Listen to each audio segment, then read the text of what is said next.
Hello everyone. सो आज जो हम लोग डिस्कस करने वाले हैं वो आईडी ही हमारा भी टॉपिक चल रहा है। लास्ट कुछ क्लासेस से हम आईडी के बारे में बात कर रहे हैं जिसमें हमने डिफरेंट डिफरेंट केसेस को सॉल्व किया। अब यहाँ पर एक आईडी में नई प्रॉब्लम है, वो क्या है कि ये बोल रहा है कि ID for maximum share at a given section for a moving load. इसकी बात यहाँ पे आपको करनी है फॉर अ मूविंग लोड, और पर्टिकुलर एक सेक्शन आपको दिया जाएगा, एक बीम पे एक सेक्शन आपको काट के दिया जाएगा और आपको उस पर्टिकुलर सेक्शन पे मैक्सिमम शियर फोर्स की वैल्यू बतानी है। और किसके लिए? मूविंग लोड के लिए। नंबर ऑफ मूविंग लोड यहाँ पे। वैसे तो इससे पहले भी मैंने आपको शियर फोर्स के बारे में बताया है कि at the section shear force कैसे निकालते हैं, लेकिन वहां पे एट द सेक्शन के लिए या तो मैंने आपको स्टैटिक लोड के बारे में बताया या तो आपको मैंने मूविंग लोड के बारे में बताया। तो वहां पे मूविंग लोड या तो आपका यूडीएल था या तो आपके पास सिंपल दो लोड थे। तो दो लोड बेसिस पे मैक्सिमम आप सेक्शन पे प्लेस कर देते थे और उसके रिस्पेक्ट में दूसरा करते थे, आपका काम हो जाता। या मैंने ओवरहैंग के ऊपर बताया कि किस तरीके से maximum share eight a section आप लोग निकालते हैं, वैसे पॉजिटिव निकालते हैं या कैसे नेगेटिव निकालते हैं। लेकिन अभी तक मैंने नंबर ऑफ लोडिंग के साथ आपको नहीं बताया कि एट आ सेक्शन पे शेयर फोर्स कैसे निकालते हैं जब नंबर ऑफ लोडिंग दी हो, 3 दी हो, 4 दी हो, 5 दी हो, 6 दी हो, 7 दी हो या 10 दी हो या 50 दी हो, तो कैसे करें। और ये कंडीशन कैसे क्रिएट होती है? तो जैसे बहुत लंबा सा कोई ब्रिज है, बड़े बड़े लंबे लंबे ब्रिज होते हैं, नंबर ऑफ व्हीकल्स वहां पे आके खड़े हो गए, नंबर ऑफ ट्रक्स वहां पे आके खड़े हो गए, इसका मतलब नंबर ऑफ लोडिंग होगी ना। और उसके वजह से आपको उस ब्रिज की पर्टिकुलर एक पॉइंट पे आपसे ये बोला जा रहा है कि इतने सारे यहाँ पे ट्रक खड़े हैं, इतने सारे व्हीकल खड़े हैं, उनकी वजह से वो मूव हो रहे हैं जब, तो इसकी वजह से आपको इस पर्टिकुलर सेक्शन पे मैक्सिमम शेयर बताना है कि कितना होगा।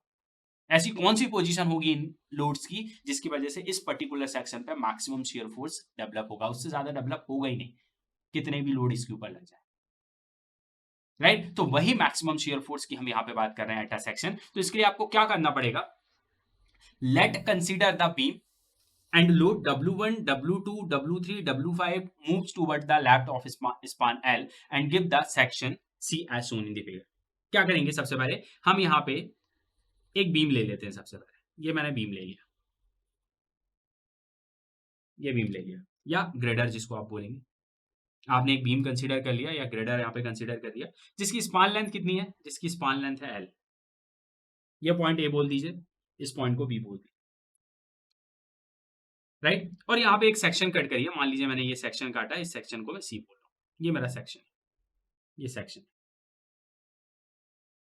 सी पॉइंट पे सेक्शन कट किया। राइट, अब मैं आपसे बोल रहा हूं कि इस सी पॉइंट पे सेक्शन पे आप मुझे बताइए मैक्सिमम शेयर फोर्स क्या होगा जब यहां पे नंबर ऑफ लोडिंग लग रही है। तो नंबर ऑफ लोडिंग कितनी? तो मैंने मान लिया कि एक लोड आपका लग रहा है यहां पे W1, दूसरा लोड लग रहा है W2, तीसरा मूविंग लोड लग रहा है W3, चौथा मूविंग लोड लग रहा है W4, पांचवा मूविंग लोड लग रहा है W5, और इसके बीच में डिस्टेंस है, ये A है, ये B है, ये C है और ये D है। तो सबसे पहली बात तो ये कि अगर मैं आपसे किसी सेक्शन के ऊपर शेयर फोर्स पूछता हूं तो आपको उसका आईएलडी क्लिक करना चाहिए दिमाग में कि उसका आईएलडी कैसे ड्रॉ होता है। जब मैं सेक्शन पे पूछता हूं तो कैसे बताया था, तो इसका आईएलडी अगर मैं बात करूं, आईएलडी कैसे ड्रॉ होता है, तो मैंने आपको बोला था एक रेफरेंस लाइन ले लिया करें, और जहां पे सेक्शन कटता है वहां से एक लाइन लेते हैं। इसके जो नीचे होता है वो नेगेटिव शेयर होता है, इसके ऊपर जो होता है पॉजिटिव शेयर होता है। यही तो बताया था आईएलडी का। और इसमें जो नेगेटिव होती है इसकी हाइट निकलती है A/L से, ये पॉइंट ए है, ये बी है, और ये जो डिस्टेंस होती है सेक्शन तक की ये ए होती है। और ये जो निकलता है ऑर्डिनेट वो B/L से निकलता है। B/L मतलब यहां से जो डिस्टेंस होती है वो बी होती है। बताया था, ये नेगेटिव शेयर देता है आपको, ये पॉजिटिव देता है। यहाँ पे पॉजिटिव वैल्यू मिलती है, यहाँ पे नेगेटिव मिलती है, और ये आपका सेक्शन कटता है। तो सबसे पहले तो आपको इसका आईएलडी याद होना चाहिए, जो नॉर्मली किसी भी केस में मैंने आपको यही बताया। इवन ओवरहैंग में भी मैंने बताया था कि सबसे पहले ऐसे ड्रॉ करिएगा फिर इसी को एक्सटेंड कर दीजिएगा। तो आईएलडी तो मैं वही बता रहा हूं, मेरे बेसिक्स आप देखेंगे तो वही मिलेंगे आपको, बस केसेस चेंज होते जा रहे हैं। तो उसमें लोडिंग प्लेसमेंट का तरीका आपका चेंज होता जाए। राइट, तो यहाँ पे नंबर ऑफ लोडिंग है, तो सबसे पहले आईएलडी तो आप ऐसे ड्रॉ करेंगे। इसका मतलब ये कि अगर मैं ये लोडिंग प्लेसमेंट रखता हूं, ये अभी मैंने जो आपको बताया, एक सेक्शन से इस तरफ रख दीजिए, बाकी के चार पीछे रख दीजिए। तो एक सेक्शन से इस तरफ रखा, इसका मतलब इसके लिए जो ऑर्डिनेट होगा, मान लीजिए ये y1 है। इसके लिए जो ऑर्डिनेट होगा ये मान लीजिए y2 है। इसके लिए जो ऑर्डिनेट होगा वो y3 होगा। इसके लिए जो ऑर्डिनेट होगा वो y4 होगा। इसके लिए जो ऑर्डिनेट होगा वो y5 होगा। ठीक है, ये तरीके से ऑर्डिनेट लेती है। और आपके जो लोड है वो कहां मूव कर रहे हैं? वो कर रहे हैं राइट से लेफ्ट की तरफ मूव कर रहे हैं। टूवर्ड द लेफ्ट मूव कर रहा है, right, from their position. So the ordinate of the ILD under the load W1 Y1 हो गया, W2 Y2 हो गया, W3 Y3 हो गया, W4 Y4 हो गया एंड W5 Y4 हो गया. और एक और चीज इसमें देखने को मिल रही है कि जो ऑर्डिनेट्स हैं उसमें जैसे W1 इस तरफ आया सेक्शन से, तो W1 का जो ऑर्डिनेट है वो कम हो रहा है, वो डिक्रीज हो रहा है. कैसे डिक्रीज हो रहा है? जब W1 यहां आया, राइट, तो इसका ऑर्डिनेट यहां मिलेगा. तो ऑर्डिनेट निकलता कैसे? x बाय एल से. तो पहले W1 अगर यहां था तो x की वैल्यू क्या थी? ज्यादा थी, तो x बाय एल करते तो ज्यादा वैल्यू आती. जैसे जैसे वो टूवर्ड द ए आता जाएगा, जैसे जैसे ए के पास में आता जाएगा, इसका मतलब x की वैल्यू कम होती जाएगी, तो इसका ऑर्डिनेट क्या होता जाएगा? डिक्रीज होता जाएगा. लेकिन रिमेनिंग जो फोर्सेस हैं वो जब आगे बढ़ेंगे तो इनका x यहां से मेजर हो रहा है, तो जैसे जैसे ये यहां से यहां आएगा, इसका मतलब इसका x क्या होगा? बढ़ेगा, तो इसकी ऑर्डिनेट की वैल्यू भी क्या होगी? इंक्रीज होगी. तो एक पॉइंट आपको ये भी याद रखना है कि जैसे जैसे आप टूवर्ड द ए जाओगे तो जो W1 है उसका ऑर्डिनेट डिक्रीज होता जाएगा, बस पीछे के लोड के जो पॉजिटिव की कंडीशन में उनका जो ऑर्डिनेट होगा वो क्या होता जाएगा? इंक्रीज होता जाएगा. तो इस कंडीशन में हमने क्या किया? W1 को सबसे पहले नीचे उतार दिया और B को सेक्शन के ऊपर रखा. अभी भी याद रखिएगा कि शेयर फोर्स कभी भी एट द पॉइंट नहीं निकलता, या तो उस सेक्शन के जस्ट राइट में रखते हैं या तो लेफ्ट में रखते हैं, लेकिन कंसीडर उसको एट द सेक्शन करते हैं. तो हमने यहाँ पे सेक्शन के जस्ट राइट में रखा है, लेकिन हम मानेंगे कि वो सेक्शन पे रखा है. तो हमने राइट पे रखा W2 को और उसके हिसाब से बाकी के लोड रख दिए. तो अगर मैं आपसे बोलूं कि सेक्शन सी के ऊपर आप शेयर फोर्स बताइए, तो आप क्या लिखेंगे? आप इसको ऐसे ही लिखेंगे ना, शेयर फोर्स की बात कर रहे हैं और किसके ऊपर बात कर रहे हैं? सी के ऊपर बात कर रहे हैं. तो ये क्या हो जाएगा? इसको ऐसे लिखेंगे ना, minus W1 into Y1 plus W2 into Y2 plus W3 into Y3 plus W4 into Y4 plus W5 into Y5. क्योंकि ये W1 माइनस के साथ आएगा, बाकी सारे के सारे क्या प्लस के साथ आएंगे. तो आप जो शेयर फोर्स निकालोगे एट द सेक्शन सी वो इस तरीके से निकालो. अब इसमें फिर हम लोग सेकंड ट्रायल करेंगे. सेकंड ट्रायल हमें लग रहा है कि ये मैक्सिमम नहीं है, ये कम आएगा. तो सेकंड ट्रायल में हम क्या करेंगे? अब W2 को भी नीचे उतार देंगे, मतलब सेक्शन क्रॉस करा देंगे. और क्या करेंगे? W3 को एट द सेक्शन रख देंगे, मतलब सेक्शन के जस्ट राइट में.